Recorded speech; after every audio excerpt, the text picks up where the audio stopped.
So if you remember, way back when we were talking about um, Shabbat and the area and what are the rules about keeping it, and we talked about how the cities in Israel in the time of the Tanakh were built more or less like this moshav, where there's a wall surrounding a circle-ish settlement, and then each person or each neighborhood has these stretches of fields going out of it in squarish, because it's not a perfect square, but the idea that's how we had what's called CHUM Shabbat, the city limits, and in the Torah in Parshat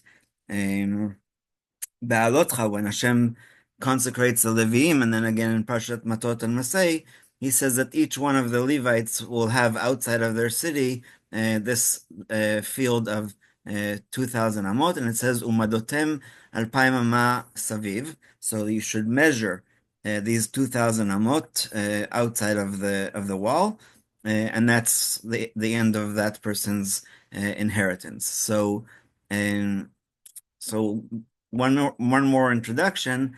When Hashem told the people to not collect the manna on Shabbat, it said Moshe Rabbeinu says, "Re'u ki Hashem natan lachem Shabbat, al ken hu noten lachem bayom hashishi lechem yomayim, shvu ish tachtav al yetzei ish b'mkomo bayom hashvi'i." And so sit or stay in their place and don't leave your vicinity. But even the word vicinity is not literal for Hebrew. Hebrew makom is where I am right now. And so if the rabbis say that the every person has a makom, an inheritance in the land of Israel, which is approximately 6 feet by 4 feet, because that's what it takes for a person to lie down on the ground.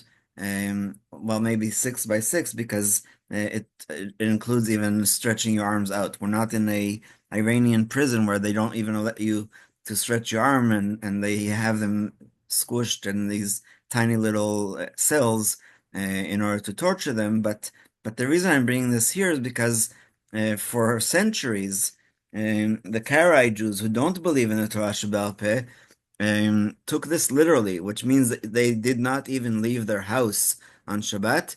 And then some of them agreed that you're allowed to leave your house, but not your street, etc. But those are already interpretations, and they realize that they can't really stay with just the Torah Shebichtav. It's impossible. The Torah doesn't tell us about all kinds of mitzvot, what the actual way of keeping them is. But for our purpose of Tchum Shabbat, this is a very important verse to understand, and to understand also that it extends to those 2,000 amot outside of our house. So the need to travel from place to place stems from man's deficiency. He cannot find his livelihood and meet his needs by remaining stationary. So even though during COVID we worked from home, you still had to go shopping, or you had to have somebody bring you the food, or even just to walk around, because otherwise we would go stir crazy. So they must roam and leave their place. But the idea of Shabbat is for every Jew to rest from their travels and worries, contemplate the inner perfection of creation, thank God for choosing Israel from all peoples and giving us the Torah, as we say in Birkat Torah, which we said yesterday morning. Well, we say every morning, but especially before we read the Torah, and delight in God and God's goodness. For this reason, the sages ordained boundaries, literally tchumim. Tchum is from the word like to stop, and it's a reverse of the letters chatam, which is to sign and to seal. So one's Tchum Shabbat boundary is determined by their makom shvita, the place where they are spending Shabbat, literally the stopping place, plus 2,000 amot in each direction. So in the old days, when somebody would be traveling in a caravan, you did not get to the next or to your destination immediately, and you did not know if it's going to be on Shabbat or not. And Jewish people traditionally stopped and made a Makom Shvita wherever they were, hopefully with other Jews, because otherwise it would be very lonely and especially and dangerous in the desert. I think we mentioned in the past the Frisco Kid, where Gene Wilder gets off the train when it's sunset on Friday, and we said that that was the wrong decision because you're allowed to stay on a train, on a boat, and on a plane if you were there way before Shabbat. So 2,000 amot corresponds to 2,000 steps of an average person, approximately 912 meters, approximately 3,000 feet. If one is spending Shabbat in a field, i.e. not in a city or town, their Makom Shvita is defined as 4 amot squared, so 6 by 6, like we said before in the introduction. This is the amount of space one occupies when lying on the ground with their arms and legs outstretched.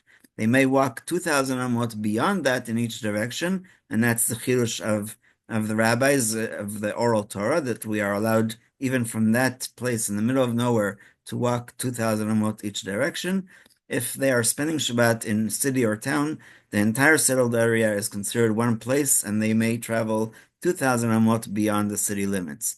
Now, in the old days, and even today, if you're actually leaving the city to go somewhere, you need all kinds of things, but we're not allowed to carry outside of the place. So I'm not sure what the advantage would be to walk these 2,000 amot, but and we're not going to learn all the halachot in this chapter. We're going to hopefully finish it this week and do a siyum.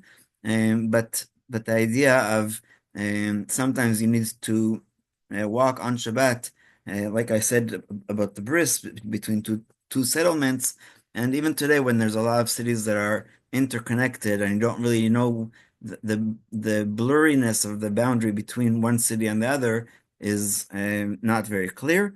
So let's just end with the actual machloket between the Rishonim. According to Rambam and Smag, CHUM Shabbat restrictions are based on Torah law, though the Torah prohibition forbids one to travel more than 12 mil, 24,000 amot, which is approximately 35,000 feet, almost 11 kilometers from their Makom Shvita. This is based on the size of the Israelite camp in the wilderness, as the Torah states, let everyone remain where they are, let no man leave his place on the seventh day, which is the verse that we just read. However, according to Ramban, Rashba, and most Rishonim, this verse does not refer to the laws of CHUM, but rather to those of carrying in Reshut HaRabim, because the encampment of the Israelites in the desert was considered a Reshut HaRabim d'oraita. All boundary restrictions, even beyond 12 mil, are rabbinic law according to most Rishonim. The sages ordained that if one must travel beyond the CHUM on Shabbat in order to attend a wedding celebration or a Torah lecture, they may make an eruv tchumin. So a wedding would be like Motzei Shabbat. Obviously, Orthodox Jews do not get married on Shabbat, and I'm not sure why he didn't bring the idea of bris, but like I said, we had that once when I was a child. So they may make an eruv tchumin, which we're going to explain how to do it and where to place it. And we'll stop here and open up for questions.